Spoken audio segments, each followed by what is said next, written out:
Hello everyone, welcome to my YouTube channel Sunita अनला. So आज बघूया आपण आजच्या एपिसोडमध्ये काय झालं ते. कालचा जो टास्क होता त्यांचा तो पुढे म्हणजे दाखवण्यात आला की कॅप्टन्सीचा टास्क. आणि त्याच्यामध्ये मग हे सचिन, दीपाली आणि तन्वी होते नॉमिनेशनमध्ये, सॉरी उमेदवारीमध्ये. आणि नंतर मग तो टास्क चालू केला तर त्यांना तळघरातनं चावी शोधून आणायची होती. तर तिथे बिग बॉसनी त्यांना सांगितलं की तुम्हाला चावी शोधायची आणि ती चावी बरोबर तिथे त्या कुलपाला लागली पण पाहिजे. तर इथे मला कळलं नाही बिग बॉसचं की त्यांनी सांगितलं काही चाव्या अशा पण भेटतील तुम्हाला की त्या कुलपाला लागणार नाही. आणि तिथे मग टास्कमध्ये असं दाखवलं की जी काही चावी मिळत गेली त्या सगळ्याच कुलपाला लागत गेल्या. तर तिथे थोडं त्यांनी काहीतरी टर्न अँड ट्विस्ट आणायला हवा होता की एखादी चावी मिळाली आहे आणि ती लागत नाहीये तर कसे फेरीत पुढे पुढे पण जाऊ शकते, थोडे ट्विस्ट आले तर थोडं इंटरेस्टिंग पण होऊ शकतं. पण असं काहीच नाही झालं. आणि मग त्यांनी सांगितलं की तुम्ही तुमचे पार्टनर निवडा. तर मग सचिननी रुचिताला निवडलं आणि हिने ऑफकोर्स तन्वीने प्रभूला निवडलं आणि दीपालीने आरबीला म्हणजे राकेशला निवडलं. आणि नंतर मग अशा तऱ्हेने टास्क चालू झाला. त्याच्यामध्ये जेव्हा पहिला राऊंड झाला त्याच्यामध्ये रुचिताला चावी भेटली तर सगळेजण खुश झाले, वाव रुचिताला चावी भेटली. नंतर मग सेकंड राऊंडमध्ये तन्वीला भेटली तर त्याच्यामध्ये म्हणजे ते प्रभूला भेटली ती चावी. तर ते लोक चांगले म्हणजे सगळेजण चांगले धडपड करत होते. आणि नंतर मग थर्डमध्ये परत नंतर असं दाखवलं की सचिनची तब्येत बिघडली. तर कळलं नाही लगेच अचानक कशी, कारण तो पहिल्या राऊंडमध्ये तर चांगला धावत होता वगैरे. तर नक्की काय झालं मग कळलं नाही, पण नंतर खरंच तो डाऊन दिसत होता तर समथिंग काहीतरी झालंच असणार त्याला. सो बिग बॉसनी सांगितलं त्याला खेळता नाही येणार. आणि मग त्यांनी त्यांना विचारलं की तुमच्याऐवजी तुम्ही कोणाला म्हणजे सिलेक्ट करा की तुमच्याऐवजी कोण खेळेल. तर ॲक्च्युली त्यांनी कसं विशालला नाही तर रोशनला त्यांनी सिलेक्ट करायला पाहिजे होतं. It's okay. त्याने ऑफकोर्स त्याच्या जी जवळची आहे प्राजक्ता, त्यांनी तिला सिलेक्ट केलं. तर मग प्राजक्ता आणि रुचिताला ते लोक दोघे एकत्र खेळणार होते. तर बिग बॉस म्हणजे वारंवार प्रत्येक राऊंडला विचारत होते तुम्हाला तुमचा पार्टनर चेंज करायचा आहे का. मग दीपालीने चेंज केला नाही आणि तन्वीने पण चेंज केला नाही. मग नंतर तन्वीला चावी भेटली दोनदा वगैरे. नंतर मग त्या अशा रीतीने मग तन्वी कॅप्टन झाली. तर इथे थोडं टर्न अँड ट्विस्ट आणि थोडे एक्सपेक्टेड होते. कारण कॅप्टन्सीचा टास्क आहे ना तर तो असा वाटला एकदम असा इझिली झाला. म्हणजे लगेच तिला चावी मिळाली, तिने कुलूप उघडलं सुद्धा. म्हणजे असं काहीतरी दाखवलं कुलूप नाही उघडलं आणि अजून काहीतरी टर्न अँड ट्विस्ट देऊन इंटरेस्टिंग केलं असतं तर मजा आली असती. बट इट्स ओके, बिग बॉसचा गेम आहे. सो त्यानंतर ती कॅप्टन झाली. ऑफकोर्स ती कॅप्टन झाली तर सगळेच मग ते टोळी गँगला जरा नाही जरा जास्तच वाईट वाटलं वगैरे. आणि नंतर मग इथे त्यांचं म्हणजे जल्लोष चालू होता तन्वीचा अँड ऑल. दीपाली पण खुश होती आणि या लोकांचं तेच चालू होतं. तर रुचिताला जरा जास्त वाईट वाटत होतं की ही तन्वी जिंकली म्हणजे कॅप्टन झाली वगैरे. तर ते लोक तिला समजात होते टोळीतले, जाऊ दे ना, ठीक आहे ना, सचिन नाही झाला ते ते चांगलं झालं की अशा लोकांना का तुम्हाला इम्युनिटी द्यायची आहे जे वीक वगैरे आहेत ते. पण रुचिता ॲज युजल जो सगळ्यांचा डायलॉग असतो तो बोलली की स्वतःपेक्षा दुश्मन जिंकलेला जास्त वाईट वाटतं वगैरे. तर त्याप्रमाणे. आणि नंतर मग या लोकांचं भरपूर डिस्कशन वगैरे चाललेलं टोळीचं आणि भरपूर काय काय बोलतच होते. आणि रुचिताला जरा जास्तच वाईट वाटलेलं की तन्वी कॅप्टन झाली वगैरे. नंतर मग राखी सांगते ह्याला आरवीला म्हणजे राकेशला की विशाल मास्टर माइंड आहे असं बोलतात, पण तूही मास्टर माइंड आहे. तर तो सांगत होता राखीला, पण माझं खेळण्याचं जे वे आहे ते डिफरंट आहे. तर तो सांगत होता की मी रुचिताला वेगळं करणार आहे, मी तिच्याशी बोलणार आहे वगैरे, म्हणजे लवलपाटा वगैरे नाही करणार, पण मी तिला माझ्या बाजूनी घेण्याचा प्रयत्न करेन वगैरे, असं तो सांगत होता. आणि इथे ॲज युजल हिला ती कॅप्टन झालेलीच आहे तन्वी. तर रुचिताला तिला थोडंफार सतवायचं होतं की काय होतं अजून माहिती नाही. ॲज युजल ती झोपली होती आणि म्हणते मी हिची मज्जा बघणार आणि तर मुद्दामून झोपत होती, खरंच झोपत होती. नंतर तर मोठी भांडण पण झालं. नंतर अनुश्री रुचिताला समजावत होती, ओव्हर द बोर्ड जाऊ नकोस, जरा अति होतंय की तो कसा आहे ना सेटल, मी विशालबद्दल बोलत होते, तो सेटल्ड आहे, त्याचं सगळं बरोबर आहे वगैरे. तर मग ती म्हणजे अनुश्री चांगलं ॲज अ बेस्ट फ्रेंड म्हणून ती खरंच तिला चांगलं समजावण्याचा प्रयत्न करते. आणि राकेशचं आणि रुचिताचं पण काय अतिच चाललंय आणि त्यातल्या त्यात बिग बॉस पण अतिच करताय. ते लोक त्यांना पुश करतायत आणि जे ॲक्च्युली नाही बघायला आवडत आहे कोणालाच, प्रेक्षकांना वगैरे, आणि तेच बिग बॉस त्यांना प्रोत्साहन देते. तर तो आज तिला तिथपर्यंत बोलला की मला तू सेक्सी, तुझे लिप्स सेक्सी दिसतात अँड ऑल, किस वगैरे अँड ऑल तो बोलत होता वगैरे. तर ते नाही आवडलं की काय चाललंय या लोकांचं. आणि जे एज गॅप, एज डिफरन्स तर आहेच. तर बिग बॉसनी तरी ॲटलीस्ट प्रोत्साहन नाही द्यायला पाहिजे त्यांना. आता बघू तिथे भाऊच्या धक्क्यावर हा प्रश्न उठतोय की नाही, की भाऊ पण प्रोत्साहन देत आहेत. आता बिग बॉस प्रोत्साहन देत आहे, तर भाऊ त्यांचा काय स्टँड आहे तो बघायला मिळेल. आता तो पॉईंट उचलत आहेत की नाही उचलत आहे, तर ते बघूया. आता आज तर काय शूटिंग चालू होईल, उद्या आपल्याला कळेल भाऊच्या धक्क्यावरती. तर बघूया मग आता काय होतं ते. आणि नंतर मग राकेश तिच्याकडे आला, रुचिताकडे बोलायला वगैरे, की तू पण स्ट्रॉंग आहे, मी पण स्ट्रॉंग आहे आणि आपण एकत्र खेळूया वगैरे. तर ती म्हणाली की मी त्याला सोडणार नाही म्हणून, म्हणजे विशालच्या बाबतीत बोलत होते, मी काय त्याला सोडणार नाही वगैरे. तर तो म्हणाला ठीक, आपण तू फक्त आपण एकत्र तू तुझ्या टोळीमध्ये राहा, मी माझ्या ह्याच्यामध्ये राहतो, माझ्या गँगमध्ये राहतो आणि काटा गँगमध्ये. आणि पण जेव्हा काहीतरी टास्क बीस असले तर आपण डोळ्यांनी एकमेकांना इशारा वगैरे करू. आणि कट्टू, हे बोलणं तर झालं त्यांचं. आणि कट्टू जेव्हा ती टोळीमध्ये गेली तेव्हा विचारत होते तिला की तो काय बोलला, तर तिने जे एक्झॅक्टली राकेश काय बोलला ते सांगितलं नाही, तिने वेगळंच त्या लोकांना सांगितलं. असंच तो त्याच्याबद्दल बोलत होता वगैरे, म्हणजे दुसरंच काहीतरी शब्द आणि कारणं सांगितली. सो बघूया आता ती कसा गेम खेळते, खरंच याच्या बाजूला, राकेशच्या बाजूला येते की नाही, आणि काहीतरी आपल्याला टर्न अँड ट्विस्ट बघायला मिळतात का नाही, ते आपल्याला कळेलच पुढच्या नेक्स्ट याच्यामध्ये. सो विशाल बोलत होता, म्हणजे तो इनडायरेक्टली म्हणत होता की बीबी बायस्ड आहे, की आपण एवढं मेहनत करतोय, आपण एवढा टास्क केला, सगळं काही आपण केलं आणि आपण जिंकलो तिन्ही राऊंड अँड ऑल. आणि फक्त कोडं आपल्याला सोडवता नाही आलं. तर म्हणजे याचा अर्थ काय, आपली सगळी मेहनत पाण्यातच गेली ना, आपल्याला काही मिळालेलंच नाहीये. तर हे पण बरोबर आहे की टास्क त्याही लोकांनी केला. काटा गँगला तर काही खेळताच नाही आलं. आणि ते तर म्हणजे टोळी गँग म्हणजे जेव्हा टास्क येतो तेव्हा जीव लावून एकदम खेळते वगैरे. तर त्याप्रमाणे त्यांचं चालूच होतं. तर तो ते सगळं बोलत होता, पण तो बायस्ड बोलत होता. सो बघूया त्याच्यावरती आता काय ॲक्शन घेत आहेत की नाही घेत आहे, की हा पॉईंट इग्नोर केला जातोय. नंतर मग इथे परत रुचिताचं नाटक चालू झालं, ती झोपली होती वगैरे. आणि त्यांनी मग ती म्हणते ही काय नुसती भांडणं करते आणि झोपा काढते वगैरे. नंतर तिने जाऊन तिला उठवत पण होती वगैरे, नीट शब्दात पण सांगत होती उठ वगैरे. नंतर इथे कोंबड्याचं कुकडू पण होतंय ते, तरी ती जाऊन सांगते. तिचा आधीचं समजावणीचाच सुरू होता, म्हणजे आधी काही ती मोठ्या म्हणजे भांडणं नव्हती की अरेरावी पण नव्हता, एकदम नॉर्मल शब्दामध्ये तिला सांगत होती आणि उठवत होती. नंतर तिने बघितलं की बाबा ही जास्तच करते, मग ती म्हणाली आता जर कोणाच्यासाठी कोंबडा वाजला तर मी त्याची 2 अंडी घेणार. तर सगळ्यांनी मग सांगितलं हां ठीक आहे. आणि मग नंतर मग अंडी घेणार आणि नंतर म्हणतात तरी नाही हे केलं तर मी बघणार, कोंबडा हरवला तो नाही उठला तर मी भांडी वाजवत सुटणार किंवा पाणी नाही फेकणार. पाण्याचा हात डोळ्याला लावणार की जेणेकरून तो झोपू नये वगैरे. तर नंतर मग सगळ्यांचं डिस्कशन होत होतं तिथे डायनिंगवरती. तर सगळेजण म्हणजे म्हणजे होच्या ह्याच्यातच होते. ही चालू झाली बाई रुचिता, की नाही पण मग हां, जसं हे सगळं तू कॅप्टन झाल्यानंतर, म्हणजे तुझं जे अवधी संपल्यानंतर मग तू जी काही अंडी येते आमची अंडी आम्हाला परत द्यावी लागणार. तर ती म्हणाली नाही असं कसं, जे आहे ते आहे. तू मग पनिशमेंट म्हणून मी अंडी घेते तर मी का देणार वगैरे. आणि त्याच्यानंतर मग ती भांडायला लागली की नाही मग मी तर अंडी देणारच नाही.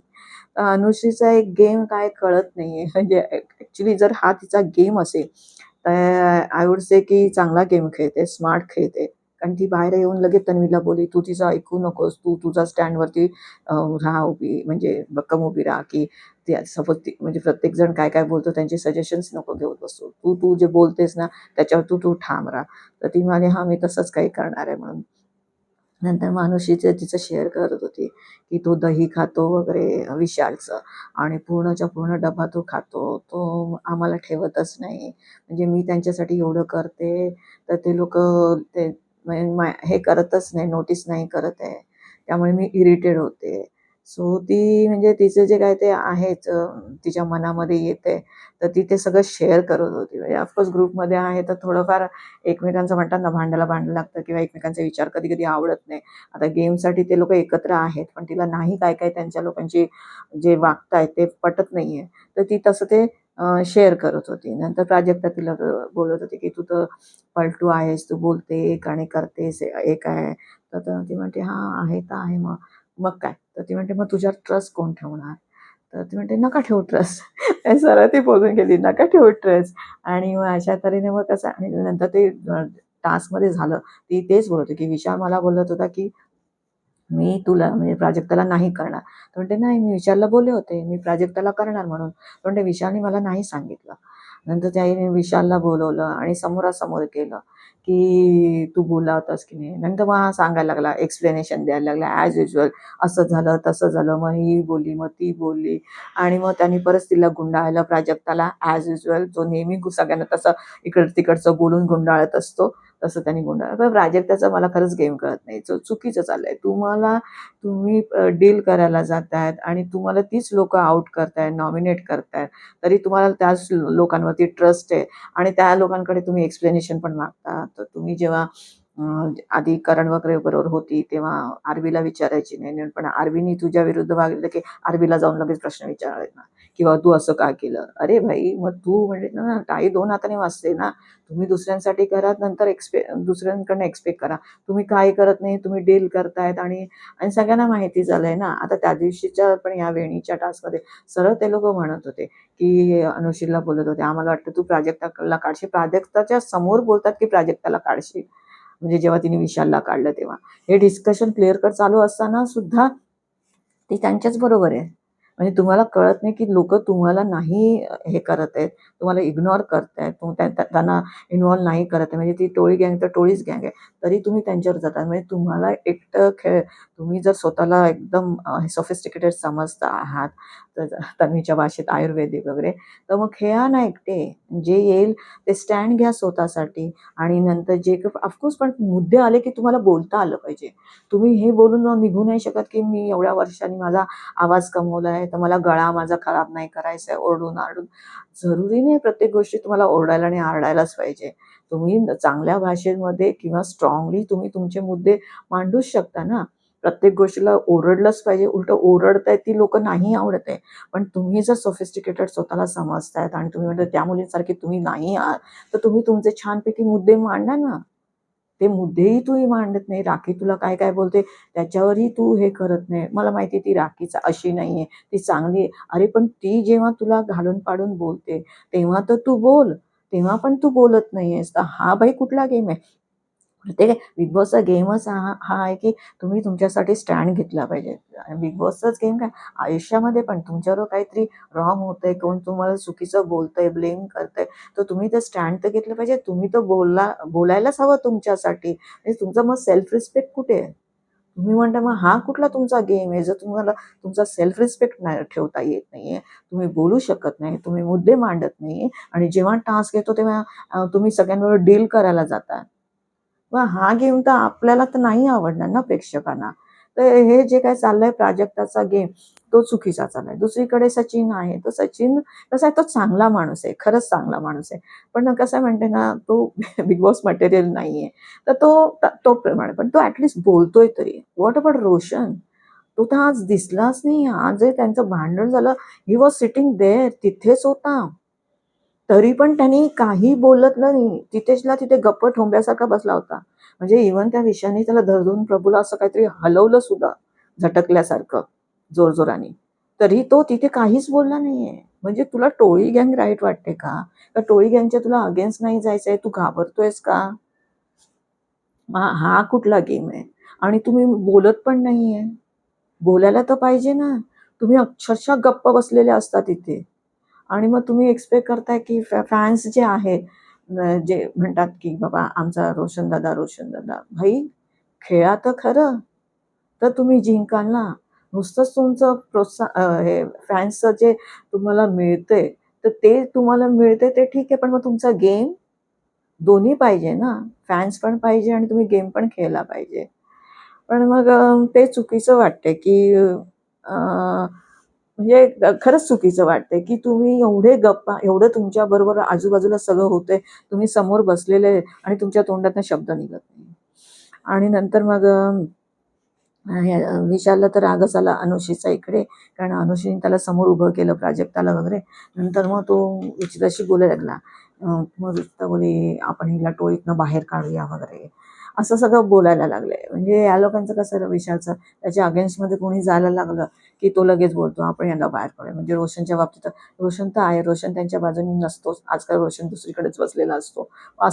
बसलेला जरी असला तरी त्याच्या तोंडातनं कधी शब्द निघत नाहीये. नंतर मग सगळं जर तोच विषय चालला होता, मग दीपाली म्हणाली की हा मला माहिती आहे बाहेर कसा आहे वगैरे, तो आज तो बोलतोय की मला मला ती आवडते वगैरे रुचिता वगैरे, तर मग बाहेर पण ठेवा तसं. मग तर आरबी विचारत होता तुला कसं माहिती, म्हणजे मी त्याच्यावर सिरियल केली आहे आणि मला त्याच्याबद्दल सगळं माहिती आहे. तर ते सगळ्यांना सगळ्यांना माहिती आहे, राखीला माहिती आहे, तिला माहिती आहे. पण मग ती हे पण बोलली दीपाली, मी इथे काय बोलणार नाही. ते पण बरोबर आहे ना, बाहेरच्या गोष्टी आता तुम्ही इथे बोलू शकत नाही. पण मग आता तुम्ही, आता तिचं कसं, तिचं रिलेशन पण रुचिताबरोबर चांगलं नाही आणि ती तर समजावण्याच्या लायकीची पण नाहीये मुलगी. तर तिला काही बाबा समजायला जाऊ शकतो किंवा काय. आता हे लोक गेमसाठी खेळत असतील तर ते काय पण माहिती नाही.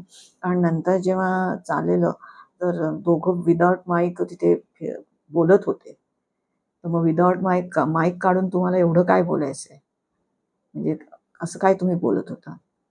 नंतर ती थोडंसं नंतर तोही हेही बोलतो आणि म्हणजे ते अरे हे एअर झालं तर म्हणे नाही आपण इंग्लिशमध्ये बोलत होतो, ते इंग्लिशमध्ये बोलतोय तर ते नाही बिग बॉस दाखवणार. म्हणजे त्याला हेही माहिती आहे बिग बॉस काय करू शकतो आणि काय नाही करू शकत. पण ऑफकोर्स मराठी बिग बॉस आहे, ते इंग्लिशमध्ये हे लोक बोलतात तर ते नाही. आणि त्यातल्या त्यात त्यांनी माईक काढून बोलत होते. नंतर जेव्हा माईक घालायला सांगत होते तरी विशालने घातला, तरी रुचिताने घातलाच नव्हता. ती कितीतरी वेळाने नंतर आज जाऊन तिने माईक घातला. नंतर माझे घरचे कन्व्हिन्स नाही होणार, फक्त अशा 2-3 फक्त लाईनी काहीतरी ऐकायला मिळाल्या. मग तुम्हाला माहिती आहे नक्की काय बोलत होते काय माहिती नाही, कारण लास्टचे वर्ड्स फक्त ऐकायला मिळाले. तर त्याच्याने आपल्याला कळणार नाही exactly what they were talking, काय कशाबद्दल बोलत होते वगैरे. तर ते बघू आता, कारण तिने तो हे करायला पाहिजे. अनुषी तो बोललीच की जरा जास्त होतंय तर कंट्रोल करायला पाहिजे. लेट अस सी पुढे काय होतंय ते. आणि परत मग इथे परत रुचिता झोपली होती. परत हे भांडणाचाच काळ आहे, मुद्दामून करते काय करते.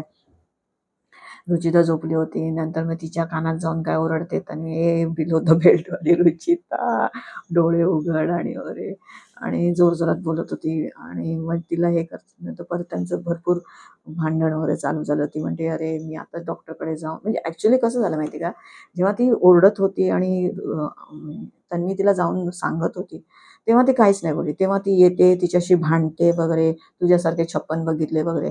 आणि नंतर म्हणजे एक फुटेज घेतला 8-10 मिनिटाचा, आणि त्याच्यानंतर ती बोलते आरवीला, हे बघ मी गोळ्या वेळा दाखवते, मी आताच डॉक्टरकडे जाऊन आली आहे, माझं भरपूर डोकं दुखतंय, गोळ्या वगैरे दिल्या. भाई तू डॉक्टरकडे जाऊन आली, डोकं दुखतंय, तर मग तू जेव्हा ती पहिल्यांदाच जेव्हा आली तुला उठवायला तेव्हा सांगायचं ना की मी डॉक्टरकडे जाऊन आले, माझं डोकं दुखतंय वगैरे. तर तेव्हा तू काय नाही बोलली. तेव्हा तू मस्त फुटेज घेतला, भांडणं केली वगैरे, आणि नंतर तू आरवीला जाऊन सांगते, औषध वगैरे दाखवते वगैरे. आणि मग विशाल ॲज युजल तिच्या बाजूने येतोच बोलायला की भाई तिचं डोकं दुखतंय वगैरे, तर तुम्ही हे करायला पाहिजे. नंतर ती सँडल घालून झोपली होती, तर मग मी तेच म्हणते सँडल काढ, चपला काढून झोपायचं, तुम्ही बेडवरती चपला कशा हे करतात वगैरे. आणि नंतर मग तोही इश्यू झाला. तर ते सँडल घालून झोपली होती, तर मग तिने सँडल बिंडल काढले. तर आपल्याला कसं कोणीतरी आपल्या पायाला हात लावतंय आणि आपली चप्पल काढतंय, तर तेही चुकीचं आहे ना. तुम्ही असं कसं एवढं कसं करून देऊ शकता. तर ते तर कोणीतरी आपली सँडल काढते तर तेही कळायला पाहिजे ना, आपण हात नाही लावून द्यायला पाहिजे वगैरे. तर तिने सँडल तिची घातलेली तिला तिने काढून दिली. आणि नंतर मग त्यांची भांडणं वगैरे चालू झाली ॲज युजल, आणि जोरजोरात ते लोक ओरडत वगैरे होते. तसं सागर वगैरे इन्व्हॉल्व्ह झाला वगैरे, सगळे चपलीवरती तो इश्यू चालू झाला की बाई चप्पल घालायची, सगळेजण चपला घालतात, घरात घालून फिरतात वगैरे. तिचं असं म्हणणं आउटफिटवरती आपण चपला घालतोच वगैरे, पण बेडवरती चपला नाही घालायच्या.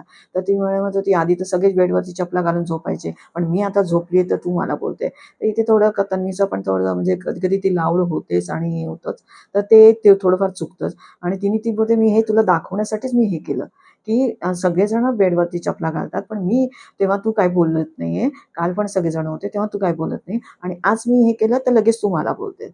मग ते सागर वगैरे ओरडायला लागले, सगळेजण तिला ओरडायला लागले तन्वीला. आणि नंतर मग त्यांनी विशालने असं तिथे ह्याच्यावरती पाय ठेवला होता फर्निचरवरती. तर प्रभूनी तेवढं पायाला त्याला हात हलवला आणि सांगितलं तो पाय खाली ठेव वगैरे. तर त्यांनी लगेच प्रभूला असं हटकून म्हणजे झटकवून म्हणतात ना, हाताला धरधरून पकडून त्याला हे केलं, बाजूला केलं. तेव्हा सगळे राखी पण ओरडली आणि तन्वी पण ओरडली, तू असं कसं त्याला करू शकतोस वगैरे. आणि मग नंतर मग तो म्हणतो नाही त्यांनी का मला केलं, त्यांनी का मला केलं, त्यांनी का मला केलं ते ठीक आहे, त्यांनी केलं तर तू थोडं हे कर ना, तू मला असा का करतो किंवा तोंडाने बोल ना, तुझं काय आहे बॉडी आणि त्याची काय आहे बॉडी, काहीतरी कंपॅरिझन आहे की नाही, तू एकदम त्याला हलवतोयस म्हणजे. लगेच तन्वी तर काय हुशारच आहे, ती जा कॅमेऱ्याजवळ जाऊन सांग की त्यांनी तुला काय केलं. त्यांनी जाऊन सांगितलं कॅमेऱ्यावर की त्यांनी मला असं केलं वगैरे. तर विशालचं ना तो चुकीचंच आहे, म्हणजे तू प्रत्येक गोष्टीला त्याला थोडं घालून पाडून बोलतोय, त्याच्यावरती अरेरावीपणा करतोय. आणि आज जरा त्याने अतिच झालं, पण त्याचं हेल्थ आणि तुझ्या हेल्थमध्ये जमीन आसमानचा फरक आहे. तुझ्या बॉडीमध्ये त्याच्या बॉडीमध्ये जमीन आसमानचा फरक आहे. तर त्यांनी हे करायला नव्हतं पाहिजे होतं, पण त्यांनी ते केलं आणि काय करू शकतो. नंतर मग अनुश्री पण बोलली की नाही तू असं नव्हतं करायला पाहिजे होतं वगैरे. नंतर त्या लोकांचं तेच चालू झालं की मग विचार म्हणतो तुला जे काय बोलायचंय तू सगळ्यांच्या समोर नको बोलूस, तू एकटं असेल तर बोल, पण तू सगळ्यांच्या समोर अशी कशी बोलतेस वगैरे. तर या लोकांचं आतल्या आत सगळे चालू आहेत आर्ग्युमेंट्स. तर अनुश्री तर म्हणतात ना, मी तर म्हणेन चांगलाच गेम खेळायला लागले, तिचा ग्राफ असा चांगला वरती जातोय. तर अशीच जर चांगली गेम खेळत राहिली तर पुढे ती टॉपमध्ये पण टॉप 5 मध्ये तर आरामकेसात ती जाऊ शकते. आता तर दिसतेच आहे, पण ती तिची सीट कन्फर्म होऊन जाईल. नंतर मग बिग बॉसने टास्क आणला आणि टॉप 2 आणि फ्लॉप 2चा आणि त्यांनी मग टीम बनवल्या. तर आपल्याला वाटतं कंटेस्टंट खेळतात, पण कंटेस्टंट खेळत नाही, ॲक्च्युली बिग बॉसच खेळतोय. तर त्यांनीच टीम बनवल्या. तर त्यांनी यावेळी कसं केलं, अनुश्री, विशाल, दीपाली, राखी, रोशन आणि सचिन. म्हणजे रोशन टोळीमधले तर आहे, पण त्यांनी रुचिताला नाही इथे ठेवलं. त्यांनी दीपालीला इकडे टाकलं आणि राखीला इथे टाकलं आणि तिकडे तन्वी, सागर, प्रभू, प्राजक्ता, राकेश आणि त्यांच्यामध्ये रुचिताला टाकलं. म्हणजे ऑफकोर्स असे जर इकडे तिकडे क्लिअर केले तर भांडणं तर नक्कीच होणार ना, आणि बिग बॉसला तर तेच हवंय. तर मग ते टॉप 2 आणि फ्लॉप 2 मग त्यांचं ते डिस्कशन चालू झालं, कोण टॉप 2 कोण फ्लॉप 2 वगैरे. तिथे रुचिता सांगते मी किती स्ट्रॉंग आहे, तर मी टॉप आहे. तन्वी सांगते मी किती स्ट्रॉंग आहे, मी टॉप आहे. आणि इथे मग सगळेजण सांगतात, विशाल आणि अनुश्री म्हणतात आम्ही टॉप डिझर्व करतो वगैरे. तर मग फ्लॉप कोण, तर फ्लॉप सचिन आणि रोशन. तर एकदा असे बोलतात सचिन आणि रोशन, एकदा असे बोलतात नाही दीपालीला आणि आम्ही राखीला टाकू. तर त्यांची तिथे आर्ग्युमेंट चालू होते. तो आपल्याला उद्याच्या एपिसोडमध्ये कळेल की नक्की टॉप 2 आणि फ्लॉप 2 कोण आहे आणि कोणाला केलंय आणि त्याच्यावरनं अजून काय भांडणं झाली आहे का काय. तर उद्याचा पण एपिसोड मस्त इंटरेस्टिंग होणार आहे. सो भेटूया आपण उद्याच्या एपिसोडमध्ये. तुम्हाला माझा व्हिडिओ आवडला असेल तर प्लीज लाईक, शेअर आणि सबस्क्राईब करा. थँक्यू.